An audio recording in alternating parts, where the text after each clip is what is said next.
How did you end up originally playing for the Green Bay Packers? Originally. So I played my fifth year, senior year at Eastern Kentucky. Yep. I had a very kind of average year, but I always kind of knew I had enough talent to go play in the next level. I thankfully had a really good pro day at Eastern Kentucky, so I trained right after my fifth year, senior year. I trained in Washington D.C. Okay. For all my combine drills, so 40-yard dash, vertical jump, broad jump. I threw a bunch. And then pro day is kind of when all the scouts from all the teams get to show up at my college at Eastern Kentucky, and they Yep. watch me do all the drills. And thankfully, one of the teams there was Green Bay. I think there were only 7 or 8 teams at my pro day out of the 32, which is not very good. But I always told myself I just needed one team to give me a shot, and thankfully the Yep. Packers shot. And then on draft day, I wasn't drafted, but a little bit into the seventh round, they called my agent and they said, "Hey, we're not going to draft him, but we really love Tim. We'd love to sign him as an undrafted free agent." Okay. And from that point on, man, I was ecstatic. I called my family. I told them that a deal was done. I didn't tell them what team, and so I wanted to tell them in person. I wanted to tell them when I got home. Did But you that's go kind to the draft? I did not go to the draft, no. Okay. So I was in Connecticut with my agent Okay. during that last day, and the Packers called him. I wasn't drafted in the seventh round, but they called during the seventh round because they Okay. kind of get ahead of free agents. Yeah. Um, had an idea that I was going to be a Packer, and I showed up, and I was an undrafted free agent. I was there, as you know, with Brett Hundley, Yeah.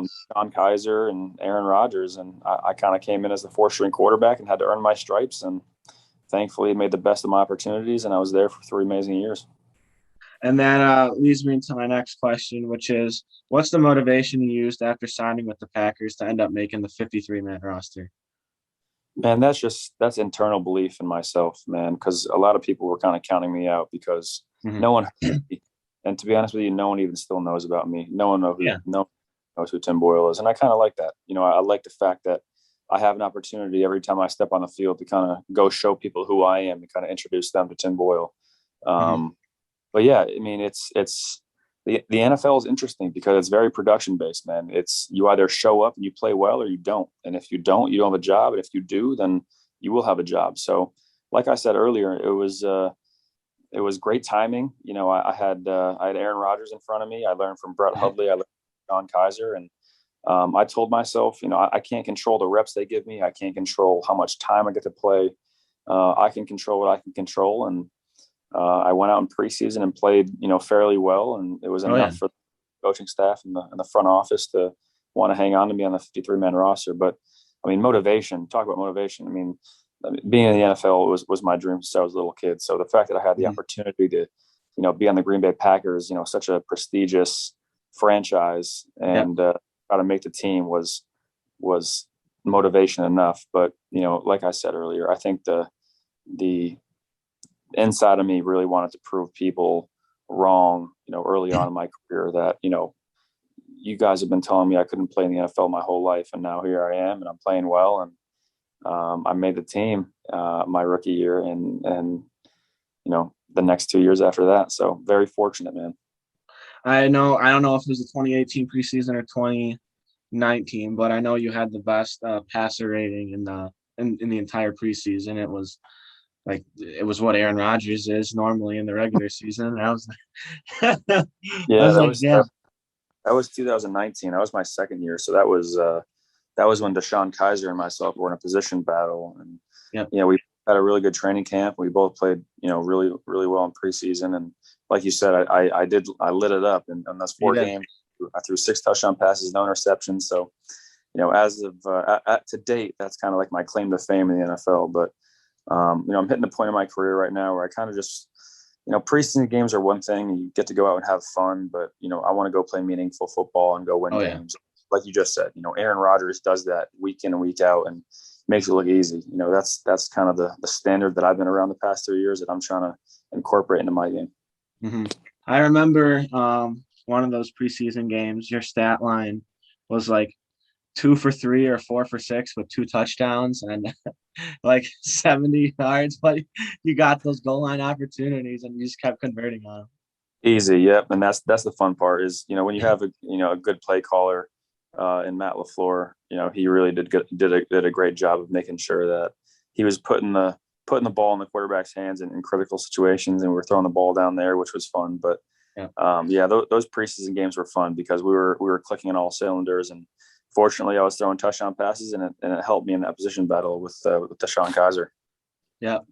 And then how does an undrafted free agent backup quarterback for the Packers become such like a number one fan favorite alongside Jamal Williams, who's now in Detroit with you too? I know. I'm very lucky to be playing alongside Jamal again, man. We see each other every day. We have the same smile, man. It's just Yeah, he's as you know, he's just electric to be around. He's such a good guy. he is. And that's a good question you ask. And to be honest with you, how I was raised, I was raised to be a good person, to inspire people to be better in everyday life. And I think the reason why Green Bay was attracted to me from a player standpoint and a person standpoint is because I was genuine with them. I was myself, and I went out there and I was friendly to people. I threw the ball to people, as you probably know. Pregame, I used to go throw to the fans, but I was just myself, and I was kind, and I feel like that's how people should be. And the people in Green Bay and Wisconsin and just the Midwest in general are just such sweet people, and not hard to get along with at all. So I think my passion for the team, my passion to help Aaron be the best quarterback he could be, and my passion for the community. I loved Green Bay. I loved Wisconsin. I loved that whole, the past 3 years I had there are so memorable. And I'm so thankful for the fans because they made that 3 years so special for me. They really have, including yourself and your family, man. That was, having those memories and those moments in life are something that will stay with me forever. And having that platform where I can, play a game on a Sunday and, you're there and you're on the sideline, we get to take pictures, like those memories last forever. And those are the things that I'm going to remember from Green Bay. I'm going to cherish forever. I don't know if everyone on YouTube knows or whatever, but I did meet you. Luckily, fortunately, through the Make-A-Wish Foundation. We were friends before that. We were. Was I one of the first fan letters you got when you were a rookie? You were pretty early. Oh yeah, you were pretty early. You had a good eye, apparently. You reached out to me early, and we stayed in touch, and we were finally able to meet. And we got you in the facility, and we had a good little weekend there. It was nice to meet your family, and I remember you put me on the spot there too. You asked me a few questions. I think you asked Aaron a few questions, if I remember correctly, too, at the lunch table. I did. But yeah, just stuff like that, man. Just memorable stuff that'll stay with you forever. That's the stuff that's meaningful in life, and it's the stuff you remember. It really is.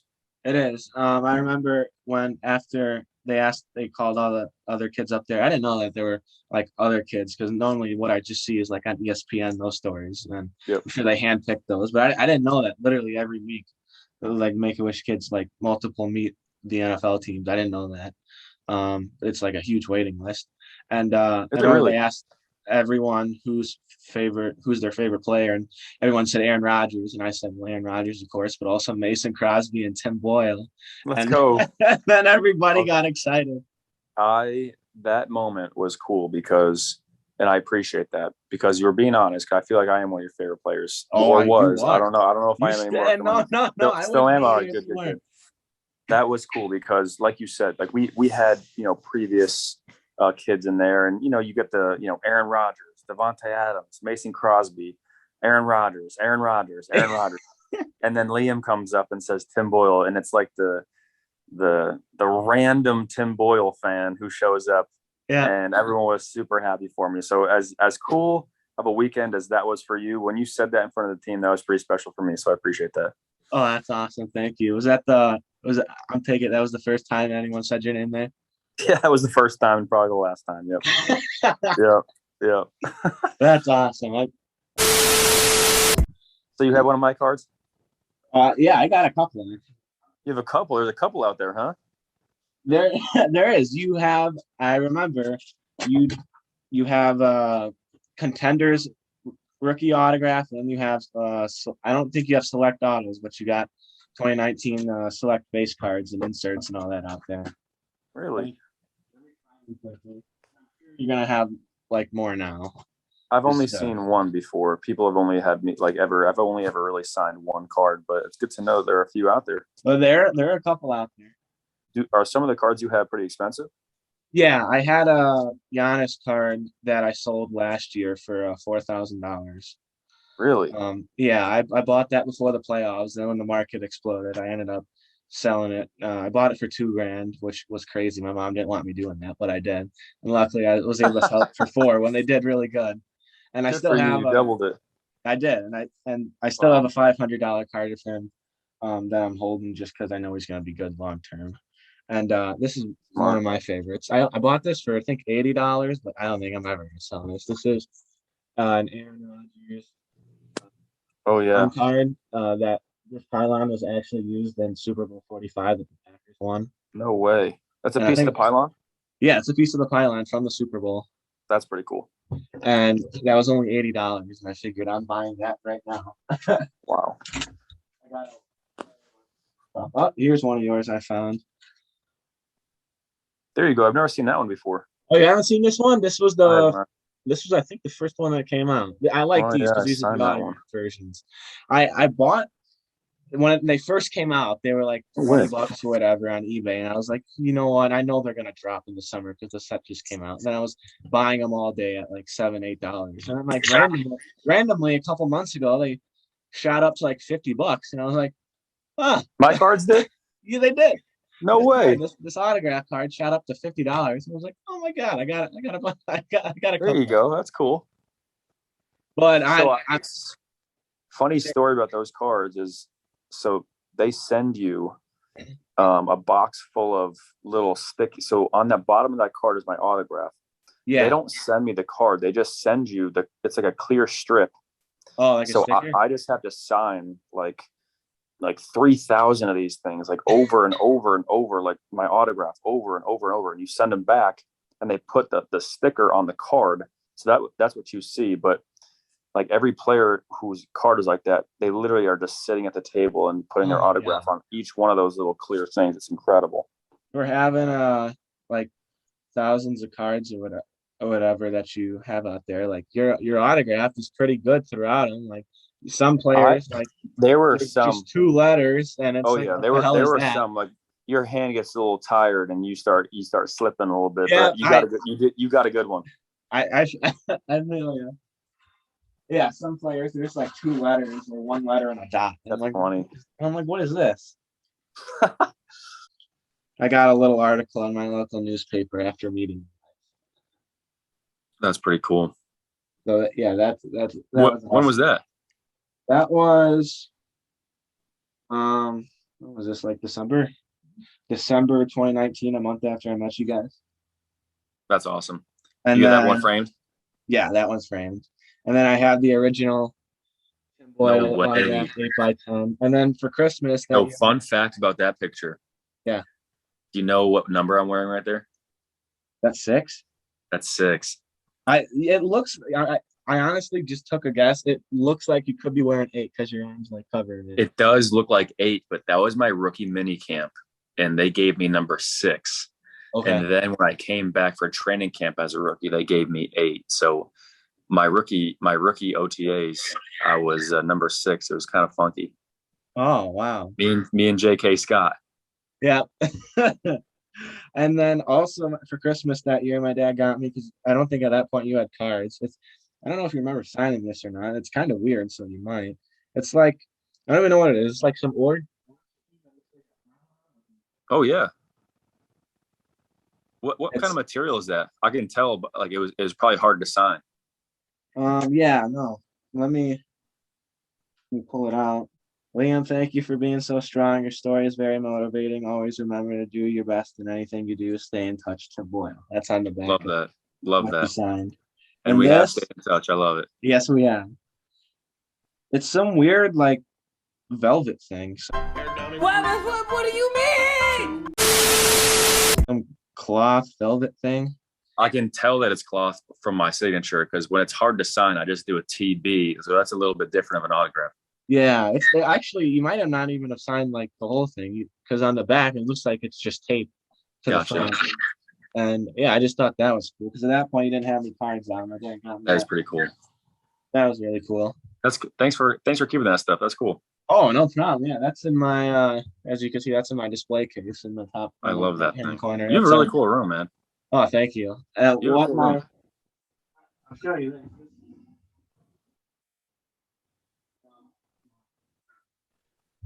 I'm laughing right now. This was actually the Kavita bottle that Aaron Rodgers was drinking that day. I stole it from him. You There's took it? I did. There's still like it's like half drinking out of. I haven't drank out of it. I just keep it in my display case. Luckily, it's glass, so it doesn't like just fold on me. But He was drinking that at lunch. Yeah, he was drinking that at lunch. That's funny. You got to keep that one. Yeah, my dad snagged it and said, "Liam, put this in your bag." I was like, "Okay." I love that. That's perfect. Not a lot of people can say they have one of those. No, definitely not. Definitely not. First year as a starter, and I got his at Family Fun Night. Somehow I won his jersey out of everyone in the stadium, and Signed it? Yeah, and he signed it. He said, "Liam, nice breakdown, family on 3." Oh, yummy. Nice breakdown. Family on 3. I love that. He's got a pretty cool signature. He does. I just saw this today at the National. It was one from that's the same jersey. It says Oh yeah. Family Fun Night, and it said estimated value $8,000. And really, and I have the one from his first year as a starter, and I have it signed. So I had no idea it was worth that much, but that's awesome. It's got my name on it, so it's not going anywhere. But this is just so cool.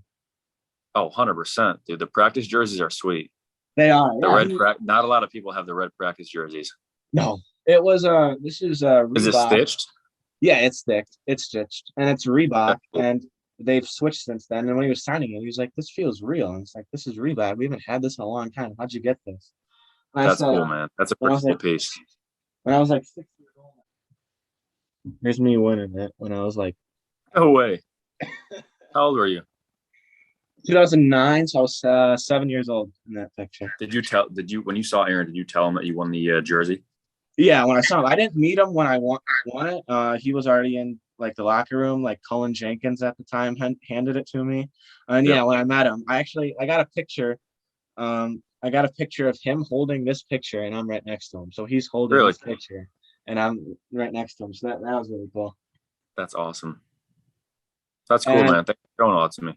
Oh, no problem. Yeah, I know. It's awesome. You got some good stuff, man. Keep that stuff locked away. I do. I do have some good stuff. That when I messaged you the first time, that's right when I'd gotten into like sending autographs through the mail. I just got into that for whatever reason, and I got a lot of cool stuff. And I figured, I don't know if it was me or my mom. I just figured I looked at the Packers quarterbacks. I wanted ones that I could actually get in touch with because Aaron Rodgers ain't going to be answering my DMs or anything like that. And then I saw we signed Tim Boyle, and if their follower count was under 5,000, which yours is at 35.1 right now, I just checked. So I wouldn't be. I'm sure. I got a question on that later, but I was like, okay, I just figured it's a Packers quarterback. Like they got a history with quarterbacks. I know he's gonna be good. I gotta read up on this guy, and then that's when I wrote you, and it's turned out pretty well since. It has, man. I appreciate you doing that. Thanks for taking a chance on me. Oh, no problem. Have you? How many guys normally like stop in after like the Make-A-Wish meetings and say hi to the players? I know Aaron Rodgers does because everyone's there to meet him, so they know, but. A lot of people I'm sure if they're busy, they just got to run out. But do you know, was I like the first time you came out? Yeah, I mean, I spent a lot of time with you, just obviously, so we had that previous kind of relationship. But yeah, I mean, you try to say hello to as many people as you can. You know, they're there to have a special weekend, and you know, I think it's our job as players because we have that platform to spend time with you. You know, I wanted to eat lunch with you and you know, answer your questions and hopefully facilitate some ease with you and Aaron because man, I can understand the intimidation factor with Aaron Rodgers. I showed up day one. I sat in meetings with him and I was shaking like a leaf. So did you end up asking him for his autograph at all? That'd be fun. I've not one time asked him for his autograph. No, you know, the cool part about Aaron now is I can seriously call him a close friend of mine, which is really cool. Yeah. I could text him, call him right now and just, you know, have it be normal. And that's the cool part about Aaron is he's so down to earth. And once you get to know him and understand who he is and what makes him tick. He's a really simple man. He enjoys the little things in life, and I'm happy he's back with the Packers. I really am. I'm happy him and Devontae and Randall are back, and I think they're in for a good year, but not against the Lions though. Yeah, yeah. I'm one of like the only Packer fans down here that was actually like, yeah, Aaron Rodgers. I actually hope he left because the Packers treated him like garbage. I hope he left and showed it to him. I was okay with him doing it was a weird offseason, but it was. I think Everyone else was like, oh, no, what a baby. He should just come play. I'm like, no, dude, I get it. Like, there's every other quarterback gets respect. They don't get anything. Like, Andy Dalton was called this year to let him, and they let Andy Dalton know that Justin Fields was going to be their quarterback. It's like, Andy Dalton's a scrub. Like, what are you telling him? Yeah, I mean, Aaron, I mean, he's definitely got some merit with what he said the other day. I mean, he should definitely be in some conversations about, in what direction the team's going and who they should keep. And so I'm glad that he kind of made that public to the fans, because it is true. He's a franchise quarterback. He's given his blood, sweat, and tears for that city, that organization, and I think he deserves at this point going to year 17 or 18, right? 17. Going to 17 or 18. Longest tenured Packer quarterback. But incredible, man. I think he's earned it. Yeah, no, he definitely has. And that leads me into my next question. We got a course, which is totally okay. Never mind. Describe your relationship with Aaron Rodgers and what it's meant to your career. Yeah, man. I was just kind of touching up on it, but he's been awesome. And I was actually driving from Connecticut, where I'm from, out to Detroit for training camp, and I was kind of reflecting on my 3 years in Green Bay and how lucky I was to be around Aaron. He helped me out in so many areas of my life. On the field, off the field. Yeah, it's not too normal that backup quarterback is like that close with the star quarterback like that, because Tom Brady, I've never seen Tom Brady and his backups like that close together. You guys were genuine friends, and everyone knew it. And that's what I cherish the most, is just the friendship, the conversations we have. We were locker buddies for 2 years. Unfortunately, COVID threw that off, but we were locker buddies for 2 years, and we had great conversations, a lot of car rides together. I used to go over to his house and, have meals and, just hang out and just be regular people. Really cool. And it was nice. And he's helped me out so much on the football field, man. He sees the game through such a unique lens because of his talent level, but also his experience. Going into year 17, he's seen so much football. So being around him and seeing how he views the game and how simple it could be at times and how complex it can be at times is fascinating. So I 100% would not be sitting here the man I am without Aaron Rodgers in my life. That's awesome. And then obvious answer here, but why did you end up switching your number from 8 to 12? So actually, not a lot of people know this. Obviously 12 is a great quarterback number. You got Aaron Rodgers, the Tom Brady's. I think, 12 is a good quarterback number, but Jamie Collins wanted Jamie Collins wanted number 8. So when I first, signed to the Lions, I was number 8. Yeah. And then Jamie reached out during this whole transition with the number thing where any player could be any number. Yep. So Jamie actually reached out to me and he was like, "Hey boss man, would love to take number 8. Hopefully you're not too committed to it." And, I took a day or two and I was like, hey, kind of feeling out how number 12 would feel on my chest, on my back. And the more I thought about it, I was comfortable pulling the trigger. So I was like, you know what? I don't think day one walking into the Lions, facility, I want to piss off our starting linebacker, Jamie Collins. Yep. So you can take number 8. I'll take the good quarterback number after Aaron Rodgers and all the greats in number 12. And I love wearing number 12 right now. I really do. Mm-hmm. That's awesome. And then in 10 years, how will you look back on your time in Green Bay? Oh, that's a tough one, man. Not a lot of people ask me that question, but my genuine answer is I have so much love and passion for that team, that city, the fans. I mean, those 3 years in my life and my career were so special, man. I had so many great memories. I met so many good people. Some of my best friends are from, the teams that I've been on with the Packers. We went to two NFC championship games. We lost, unfortunately, but just the people and the fun, and we were playing well. I mean, it was just such a beautiful time in my life. It really was. I grew up as a person in Green Bay. I spent 3 amazing years there.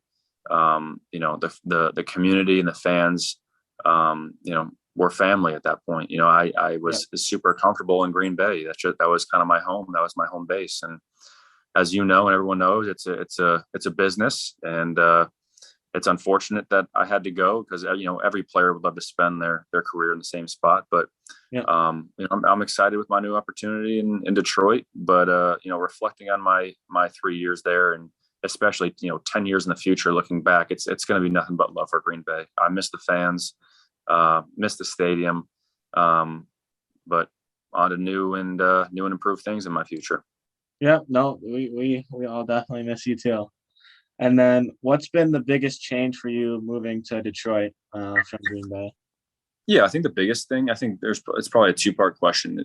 A two-part answer is the offense. Obviously, you have to learn a new offense, so that's just going to take time and understanding the verbiage and the play calls and the feeling everyone out from which receiver runs which routes well. I had a really good sense of who in Green Bay did a really good job at XYZ. So I think the number one thing that stands out is just, it takes time to learn an offense. It's challenging. But the next thing is you kind of get a fresh slate to kind of reestablish who you are as a teammate and a player.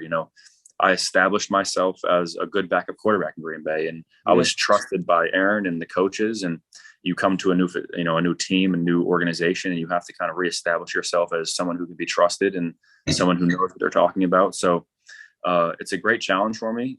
I love doing it. It's my job. I love playing quarterback. I love going out and proving it every day and showing up every day. But I think those two things are the two toughest parts about changing from Green Bay to Detroit, is learning an offense and trying to figure out your personnel and who runs really fast and who do you have to put the ball on a little closer because maybe they might be a touch slower.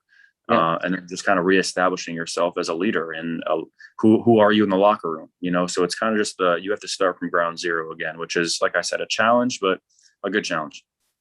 Okay. And then what do you hope to accomplish in the NFL? You talked about it earlier, winning meaningful football games, but what was your goal as a kid, and then maybe it changed as a college student when you were just trying to make it, and now that you're here and sure, my ambition has definitely changed over the years. As a kid, making it to the NFL is something cool because then you have bragging rights the rest of your life. You get to tell everyone I played in the NFL. And then, you grow up a little bit and you're in college and you're like, all right, playing the NFL would be cool. And, maybe I can get 2 or 3 years out of the NFL, and make a little bit of money and then, go back to, working a 9-to-5 job. But at this point in my career, I know I belong in the NFL. I know I have the ability to play here. And you asked a good question. What do I want to achieve? I want to be a starting quarterback. I want to go win football games. I want to be a starting quarterback for a football team. And that's my goal. And hopefully that's for the Detroit Lions. And hopefully I get that opportunity. But that's the tricky part in the NFL, is you don't really know when your time is going to come. And fortunately, I've had 3 years where I haven't been forced really into playing a whole lot. And I've been able to learn and sit and grow behind one of the best to ever do it. But I feel like at this point in my career, going into year 4, I'm ready to spread my wings a little bit and go out there and play winning football and go win games at a high level. And I think I'm ready for that. And it's just a matter of time as to when. I just got to stay ready for it. But to answer your question, my dreams and my goals are to be a starting quarterback. And, I want to be in the league for as long as I can. And hopefully that's for as long as Aaron. But anything short of that, in my opinion, I'd be selling myself short, because I think that I'm a really good football player. I think I have the talent, and I think I have the ability. I just have to be consistent, and I have to make good decisions. And that's what being, a good quarterback is being the same guy, being the same player every day, every week, and, being reliable and being consistent. So I think the future is bright for me. I really do. I'm optimistic. I'm just waiting on my turn. I really am. I'm waiting for my moment. That's yeah, it's a really good mindset to have. And then what do you bring from the Lions, not just as a quarterback, but just as a football player and whole that's different from everyone else? Yeah, I mean, I bring a lot of passion. I don't know if you remember, but every time we'd score the past few years, I mean, I'd be the first one in the end zone. Like I'd be going crazy. I just, when you score points, it's hard to score points in the NFL. So when you do it, you have to celebrate it. And Detroit's going to get a player who's passionate about football, who's excited to be out there every day, but someone who's willing to compete and put the long hours in, so we can get this program back to winning some games and hopefully winning the NFC North over the Green Bay Packers. Unfortunately, I know it's tough news for you, but Yeah. that's just how it goes, unfortunately. And that's my job now. My job, and I was hired to help us win a championship, just like every team is trying to win a championship. So Yeah. I'm eager to help the Lions win. I'm eager to help my teammates succeed, and I'm eager to go play good football. I really am. And then I know you said you want to win meaningful football games, and I'm sure your ultimate goal is to win a championship like everyone else. But how much would you just eventually leading your team to the playoffs? What would that do for you? What would that feel like? Because there's nothing better than that. I haven't been there yet, but I can only imagine what that would feel like. And I think half the battle is using your imagination and understanding what it would feel like to do that. So, I have times where I just sit and close my eyes and I picture myself doing exactly what you just said, and being a starting quarterback and winning games and going to playoffs and winning playoff games and hopefully going to win a Super Bowl. I think picturing that and imagining that, you start convincing your mind that, hey, this could happen. And once it happens, and maybe this year or next year or a few years down the road, and it happens, it won't be surprising to me because I already kind of visualized it. So I'm at the point right now in my career where I'm trying to manifest as much as I can in my life, man. It's all about having a positive mindset, and thankfully I was raised the right way, that I'm happy, I have fun, I have a positive outlook on life, and like I keep saying, man, I'm just waiting on my turn. Yeah. And then how long do you hope to play in the NFL? That's a tough question. I'm going to exhaust all the years I have from football. I promise you that.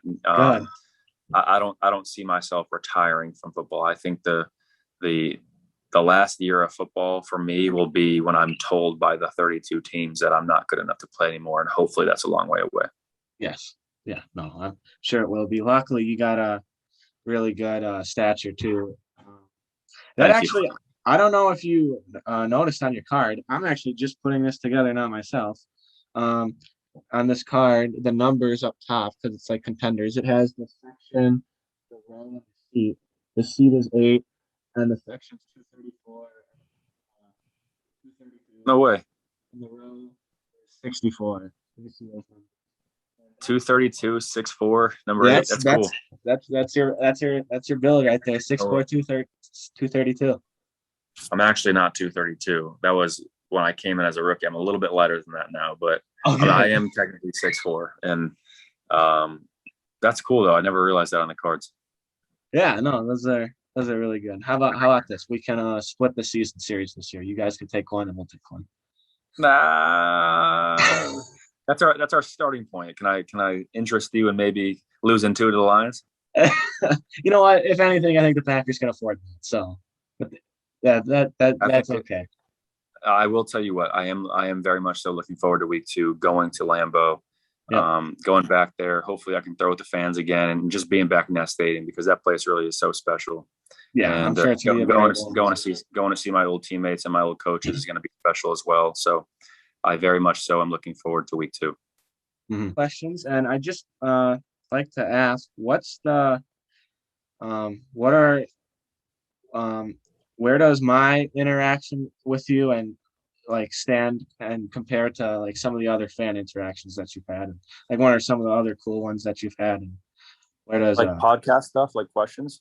No, not just that. I mean, like actual like fan. Hey, one sec. Like fan interactions that you've had, like ours, like just our friendship, just different times meeting fans or some of the crazy things they've done to see you or get your autograph, or There's not a whole lot of crazy stories, man. But I will tell you this: from my rookie year, when you reached out to me, you have been nothing but respectful. You've been nothing but supportive, and you're a diehard Packer fan, as you can tell from your room and all the cards you have. Man, it's special, and the fact that you've been so kind to me, and fortunate enough, to have met you when you came to the facility that weekend.